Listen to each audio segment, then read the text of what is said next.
Welcome to a very special show.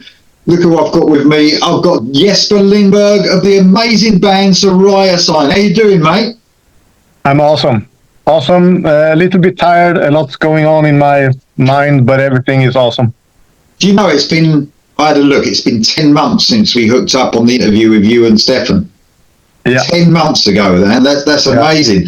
I just can't believe it's been that long, but it's really good to catch up with you again and see what's going on in the world of Sarayasign. Yeah. I know we've got a lot to talk about, and I really want to catch up with you, and you can let us fans, because there's a few of us out there now, mate, just waiting in anticipation to see what's going on next with Sarayasign. So, of course, you know, we've had these two brilliant albums, mate.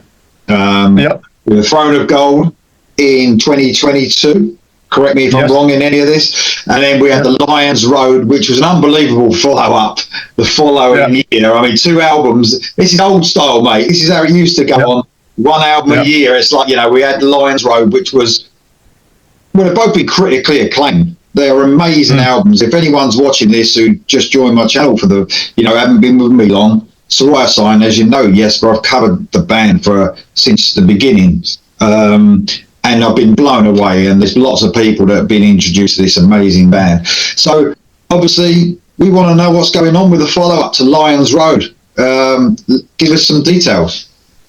The follow-up is we've been writing so much music lately. It's crazy.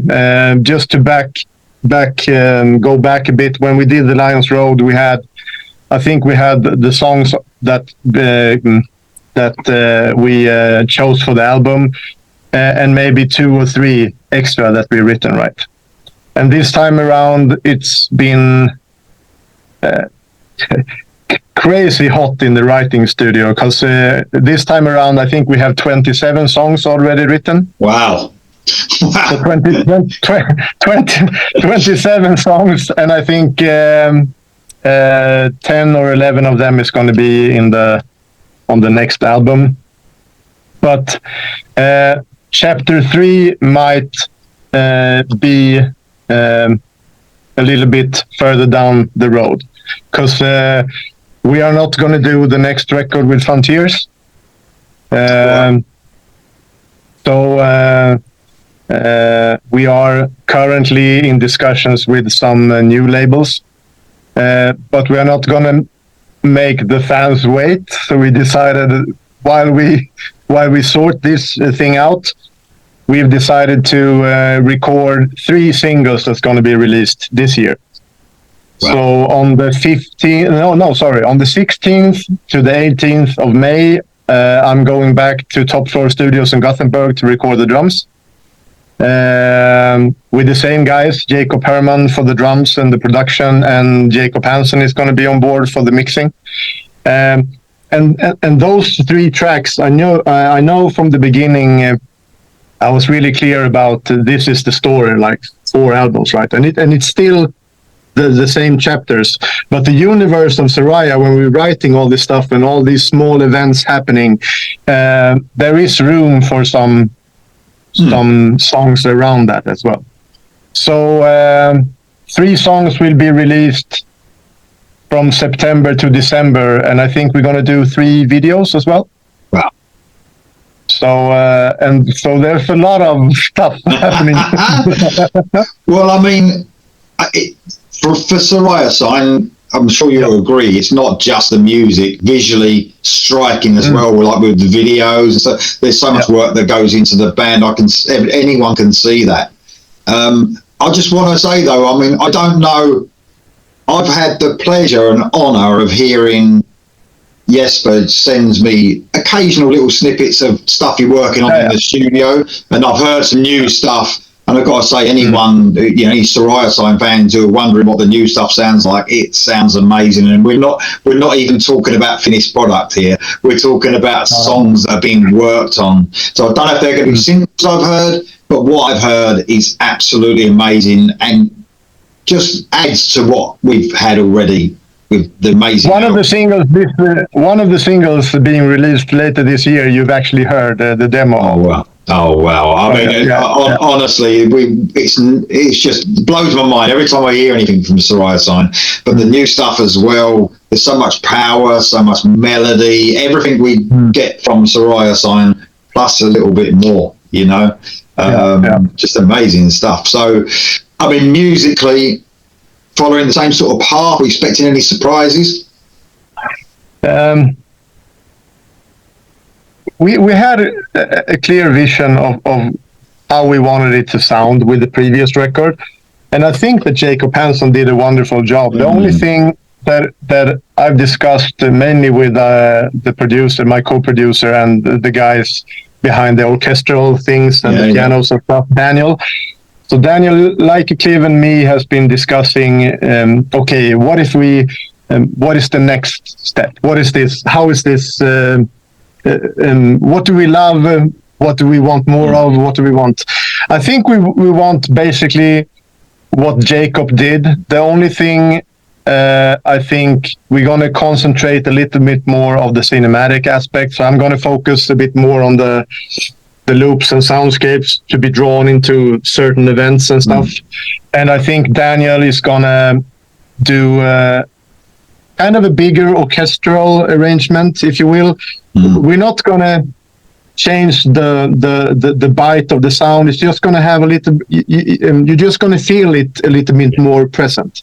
Yeah, that's the only thing I can come to think of.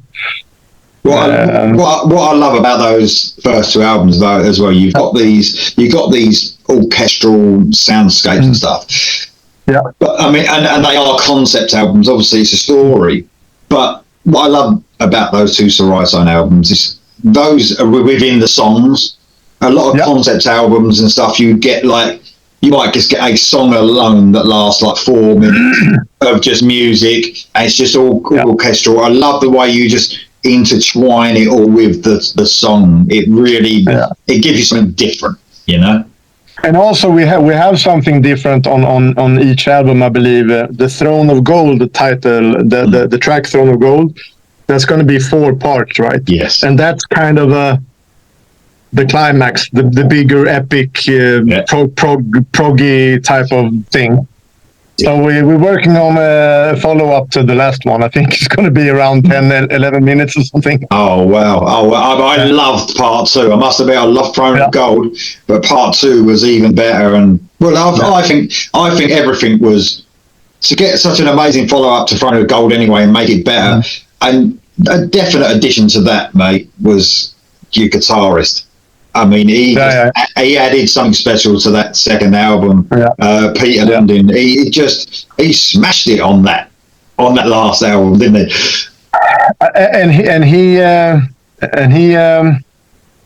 I don't know. All of us thought that we pushed ourselves to like a certain level, and when you reach a certain level, you can't really. At that moment, you can't do anything better, right? So every one of us were pushing ourselves, but Peter was pushing like crazy. So that was a beautiful thing to see. Someone really going for it, you know. And you can tell that. It's almost like you can hear a basic riff, but he would add so much more to that riff, so much groove to it. Amazing guitar player. Tell me a little bit about, he's got a bit of a special guitar coming, I believe. Tell me about that. Yeah, this is also crazy. When Lions Road was released, I got an email from a guy called Zach Giselle or Giselle from San Diego. First of all, he just said all those wonderful things that the best band he had heard the last 10 years, and have I been living under a rock? Where have you been all my life? And this guitar player, man, he shreds like a beast. Is there any chance that I can get the whole of his contact information? I was like, sure. What is this regards to? Because all of us have different levels to how much we like to talk to the press and do interviews and all this stuff. And Peter is a little bit more laid back. So I was like asking the guy, what is this regards to? And he's just like, I was just going to ask him if I can build his dream guitar. Oh, wow. So he emails Peter, and and Peter phones me, and we talk like crazy about what is this? Is this even happening? So a year after, or 8-9 months now, the guitar is actually landing in. It landed in Florida about a week ago, and Peter's wife is in Florida for vacation. And when she comes home in about 4 or 5 days, she has the guitar with her. Oh wow! So it's almost like I'm gonna take this, almost like the guitar that I had, my custom guitar that we had in the video. So it's based off that shape, Right. but the guy has made it the Lions Road colors. He even had this guy, this American dude, do the custom rune inlays on the neck, and just what kind of what's it called? Not mics. You say the microphones that you put in the guitar, amps. So what's it called? Yeah. So everything is just custom. The wood he wanted, and he even has this this switch. I don't know what it's called, but we play normal tuning, right? So E standard 440 tuning, but he has a hip shot switch by the neck. So he just pulls a switch and it's drop D, right, for the drop tunings that we use. Wow! Yeah. So and I think the guy went through 2 or 3 or even 4 necks before he was satisfied, and he even built a similar guitar for himself at the same time without the inlays and stuff. So it's big, but you're gonna see in the next video. I'll tell you what. If it's all right with you, he said he's coming back. His girlfriend's coming back from Florida. Perhaps we can have, by the time you get back, send me a few images and we can have them on the screen right now. You might be looking at them right now. So by the time this video goes out. So that's cool, man. That is such an honour. And I'll tell you what's cool, like you said about Peter. I mean, what a great guitarist, and obviously very humble, shy to even talk to the press. So it's good to be humble, man, especially when you're that good. Do you know what I mean? So that's cool. I mean, I'm saying always like he's a humble and very kind-spirited person, but it's not that humble on the guitar, right? No, he definitely isn't. The thing is, it's really weird with guitar players. You know, when I was growing up, I'm sure where you was, you had guitar gods, didn't you? You know, you had the Eddie Van Halens and Beat O'Brien, whoever, you know, from White Lion, and these amazing guitar gods, and there wasn't many of them, but they stood out. Got Vivian Campbell, John Pikes was there also. Yeah, definitely, man. Oh, for sure. And they would really be like, you'd look up to them, and they were something special. Yeah. There's so many great guitarists now, isn't there? Like, you know, but I think when it comes to Peter, he almost stands out because of his style. He's got a different way and a looseness to his play, but it's so technical as well. So, I mean, he definitely stands out amongst a plethora of amazing guitarists we have now, you know, but he definitely does stand out. And just talking about quickly, just touch upon how's Stefan, because he's like one of the best voices in rock and metal. Obviously, he's got an amazing vocal. I mean, how's he been doing? All right? He's been doing really good. He says hi, by the way, because he was supposed to be on this interview, but he had prior obligations. Yeah. He's good. He's been singing a lot. He had some minor problems with a normal cold a while back, so that got into his vocal folds, so he was unable to sing for a while. But he's good, man. And I'm going to keep pushing him because he's been singing like crazy lately. That's your job. That's your job to push him. Yeah. I mean, but it's true. Again, if anyone hasn't heard Sarayasign, they're watching for the first time. Stefan's got amazing vocals. Like, I mean, how would you explain his vocals? Like a cross between Ronnie James Dio and I don't know. He's just the power. A little bit of Jorn. As well. Definitely. But I think he also has some. He's all over the place. He can sing these deep cleans, right, and he can push himself in those upper registers while having like a a controlled compression on his voice to get that rasp, you know. I know what I was thinking. Also a crazy, humble, and funny guy. Oh, definitely. A bit. I would say a cross between like Dio, like you said, Jorn London, a bit of Lou Graham in there as well. That soul that he's got in his vocals. Yeah. What a great guy as well. So hello to Stefan. Like, you know, I hope, you know, good luck to him as well. And of course, Daniel doing all right. Daniel Lycliffe, obviously. Yeah. Good. Definitely. All the guys still with you then. That's good. So we're going to get the same formation for the next album. Yeah. The only change that we're doing on these 3 singles that we're releasing this year is we're bringing in a new female backing vocalist. Okay, cool. We have nothing but love and respect for Olivia, who joined us on the Lions Road, but she is booked for so long in the future, so we can't have her on board on the next one. So that's why we are taking in a new female backup singer called Stella Johansson. Right, okay. And one crazy thing with Stella that people are going to be aware of in some months, she's only 16, man. And she's got a voice that is crazy. And she also has this... the soulfulness to her voice, just like Stefan. So a lot of more interesting stuff can be done with harmonies. Let's say that Stefan is doing like a quick passage or between notes and stuff, and she can follow those things. So it's she's been singing a lot here with me in the studio the last couple of weeks, and my jaw is like, wow. So I mean, that's something different, isn't it? That's something we're going to get this different. So on the other 2 albums, was Stefan doing the layered vocals on those? Or was he doing all the vocals? You mean on the first one? Well, I know that you had a duet on the second one, but on the backing vocals, was it Stefan doing the backing vocals? Okay, so normally what goes on with us is that Stefan has his main lead vocals, and then he often has like a lower harmony and like a middle harmony. And the top harmony was done by Olivia. So we always have this female presence in the upper registry to get that full voice type thing. So we're going to do the same, I think, on the next ones. I think 3 or 4 harmonies, and then Stella is going to do the top harmony. Yeah.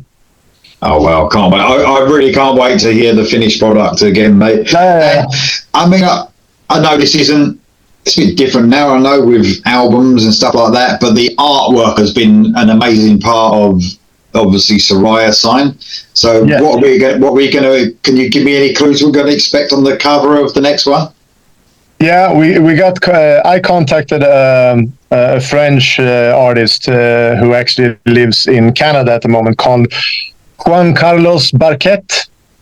So he's the one who is doing the cover art for the next album. Nice. And the cover art is already done, and it's crazy. Because you had like a almost blue cover for gold, then it's like green. Green for the first one, wasn't it? Then it was blue for Lions, right? What we really expect a different color this time? Yeah, I think the first one was actually maybe green with a little bit of yellow, and you had the bone white Sarayasign S, right? This time it's going to be a little bit darker. It's going to have in our story we have all these fireflies elements that are moving around. So they are going to be placed around some trees and stuff. You have the Bridge of Solitude in our story, and it's going to be green and dark and a little bit more gritty looking. Oh, very nice. I love the artwork, man. I mean, like I said, when it comes to Sarayasign, it's near enough. The visuals are not as important. The music's always the most important thing. The visuals are so cool to look at as well with Sarayasign. Whether it be the videos or the artwork. So I mean, I've seen a few things on your Facebook page, some studio diary stuff that you've been releasing. Tell us a little bit more about that, mate. Since we released the album we've been trying to do our best to find out what our fans want to see, right? So if I check my mail, I've been getting all kinds of ideas that people want to just see more stuff, right? It's not necessarily about seeing a new video or a new song. How do we work in the studio? How do we come up with ideas? How do we? What's the workflow, right? Like, so the first thing we did when we released the video for the track "Every Dying Night,"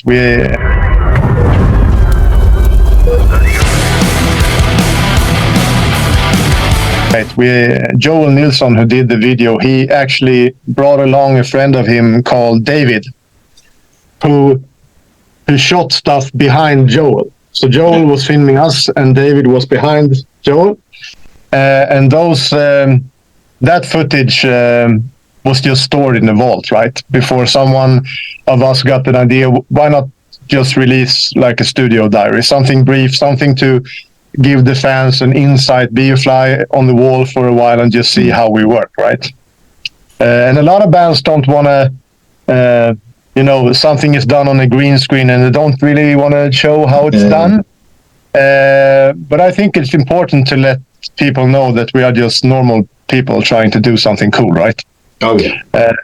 So that's why we did it. And also just to have something...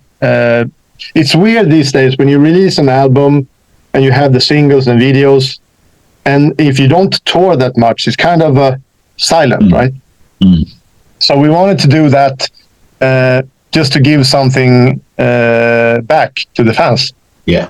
The same with the studio diaries that we released today, part 1, just showing people how we did how did we do the vocals, how did we do the drums, all these weird kind of chaotic weird things that you say in the moment when you track something, like do you think it's crazy to see, but it's just honest to show people how we work.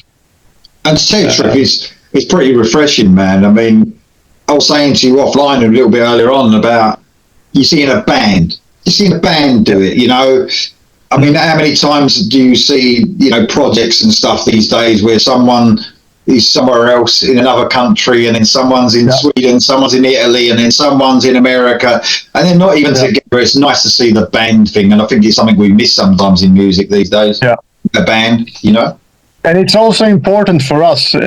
This story, as you know, and the concept is so important to us, and it's important to capture that almost like a. It's just you are storing a piece of history from when you did something. So it's a great memory for us to have, and it's something that I think will build on the.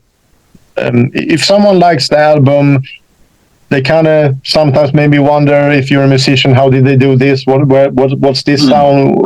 I wonder what the drums were, and now it's out for people to see. So.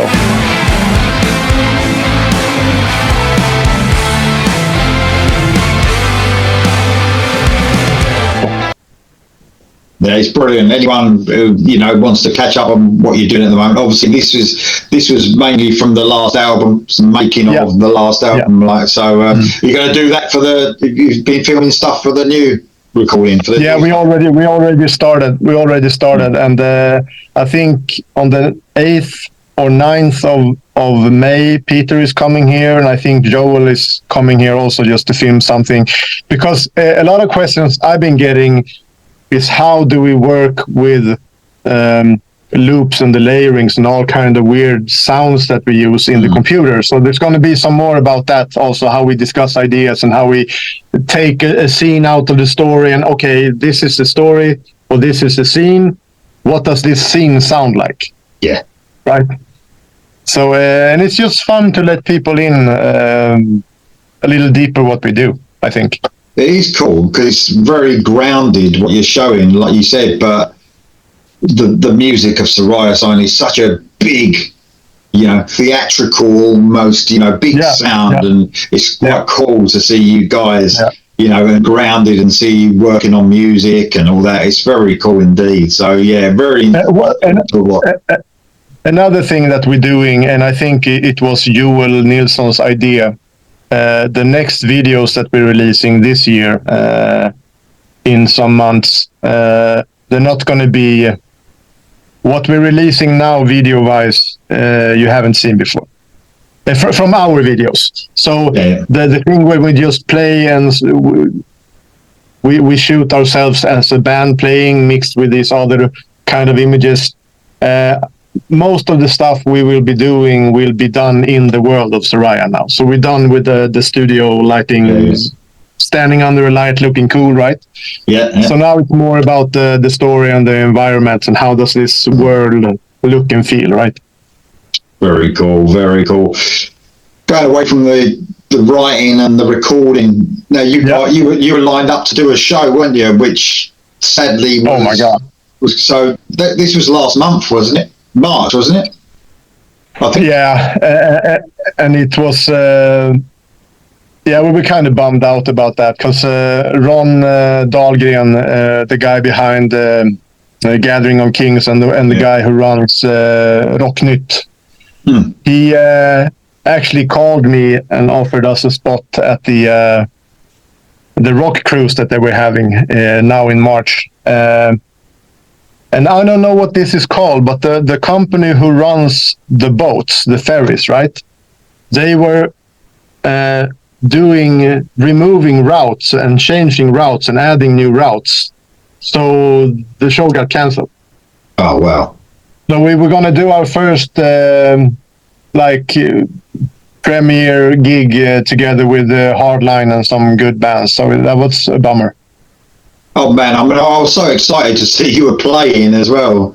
And to tell you the truth, I hope it's all right to mention, you sent me a video the other day, obviously a close video of you guys just playing live, like just in your studio or whatever, and it sounded amazing. So, if you can capture, it's going to be hard. I thought it would be hard to capture the sound of Sarayasign live. Yeah.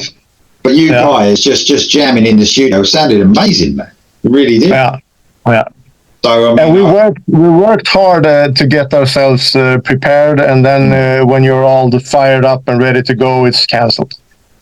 Oh man, it'll come about. But obviously now you're busy writing and recording for the new album. Yeah. So the thing with me, since I write a lot for this band.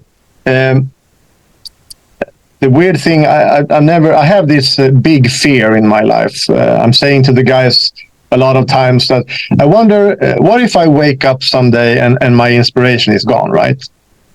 And I'm just like a constant machine spewing out songs. So before the Lions Road was released, I had already written 5 or 6 songs. So I'm constantly writing. But I think it's important for me to stay honest, because when you are so invested in the story, it's almost like your mind is in this space right now.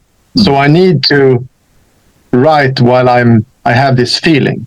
If I lose this feeling, it's really hard to go back in 2-3 weeks and what was this song about? Because I have these charts with lines in the story and and if we scratch the song that the other guys don't like, we need to make another one, but I have to transport that story into a new song, and it's really weird. Yeah. Trying to connect all the dots. Do you ever dream? Are you ever asleep with a song and then you wake up and you have to quickly write it down? Do you ever do that in your sleep?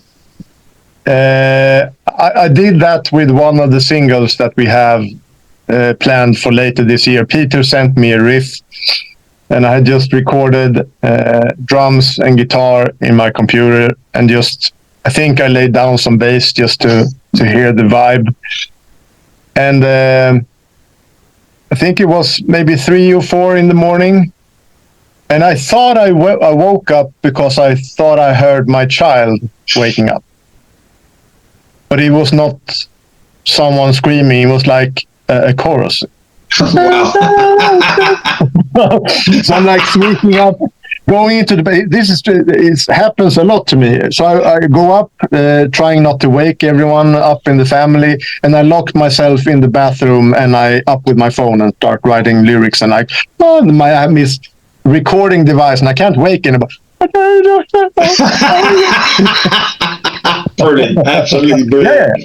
Well, you got to capture it, isn't it? Because because if you don't, I have this philosophy: if you don't capture those moments, I can write. Sometimes it's almost like I'm writing too much. But my philosophy is, if I write maybe 10 songs, maybe I find that one really good one, right? So I need to put in a lot of. I just need to get it out, because otherwise I'm no good boyfriend, and I'm no good dad. I'm no good person. I'm just like, I need to get it out. So you said you got 27 songs, did you say, or did you say more? I have a list. 27. 27 songs, and I think I have 3 ideas. So let's say 30. Wow. Yeah. Well, 3 of those are going to be released later this year, and has nothing. It has to do with the next chapter, but it's more of a bridge, a continuation of where we finished off with the last one. Just like a small bridge, if you will, to the next chapter. But them songs will be included on the new album, or is it like a special EP? We're going to get a special EP. No, we thought about this, and let's just say, when we land the next record deal, I think the new label that we're going to work with will have their ideas of what songs they like, etc. But I think these songs they tie some knots that we had. These songs makes a better resolution to Lions Road before the next chapter begins. Yeah. So, and I think I had 6 or 7 of those kind of songs where I've been just writing so much story, right? And you end up in a situation when you feel like, okay, is this progressing fast enough? Is too much happening? If this is happening too fast, do people know? So sometimes you need to. There's a lot to say, even if it's even if you can say so much with words, you can just say a bit more about what's already been happening before you go into the next thing.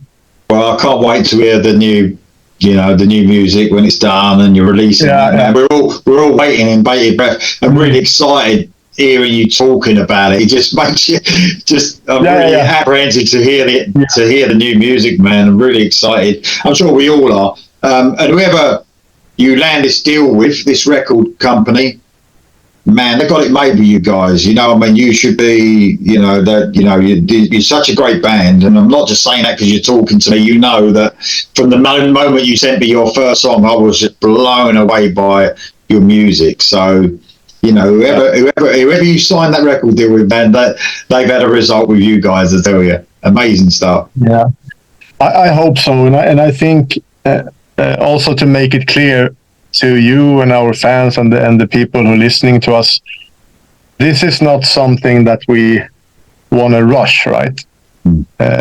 So it's just discussions on how we're going to do things and what they see and because our vision is like at the moment, right? Yeah. So you need to take your time and just do it right. I think you can step in so many traps if you just rush to get your music out there. Oh, for sure. I mean, as long as it's the right thing, and you got to be happy with it as well. But I know you know how to please the fans, though, man, because you definitely, you've done it so far. So I know it will be an excellent album. I mean, high accolades, man, for the album. The reviews that came out for both your albums are pretty amazing. So I mean, there's been don't get me started on that, man, because if I felt pressure going into album 2, historically, album number 3 for a band. Listen, I haven't heard it all, but You've sent me bits, man, and it's just brilliant. Honestly, just the quality is just there all the time. So I don't think you've got anything to worry about.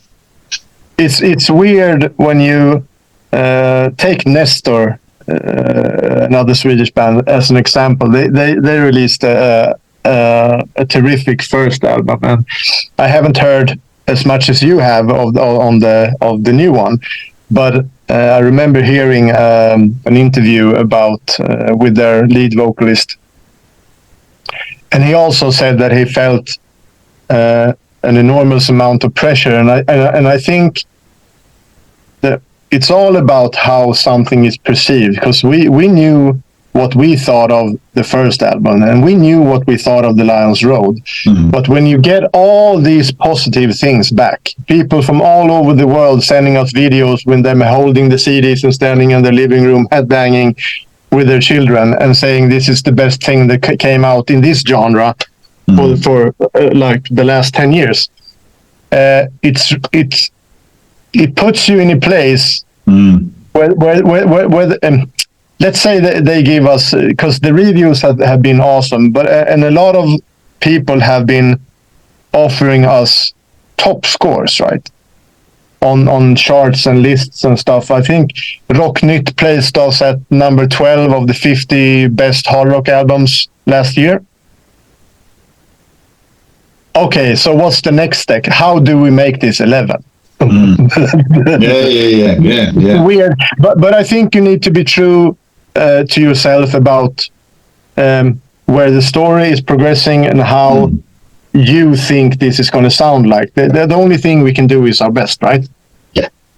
But it's weird when it had been easier if people think this is a good record. I give it 7 out of 10. Okay, so we have 8, 9, and 10 to work on, right? If they give it 10, yeah. It's almost like I want to reach out to everyone. Okay, what did you like? What did you like? What would you say would be the next step? What would you... it's the weird thing. Yeah, because you can only guess. But, I mean, I think, in my opinion, if it was me... Yeah. I think, the last 2 albums, but the perfect sort of, marriage together, both of them were perfect. There was a definite improvement. I want more of the same. Do you know what I mean? That's for me the melodies, the harmonies, the great songwriting, and obviously the technical ability of the band is not going to go away, is it?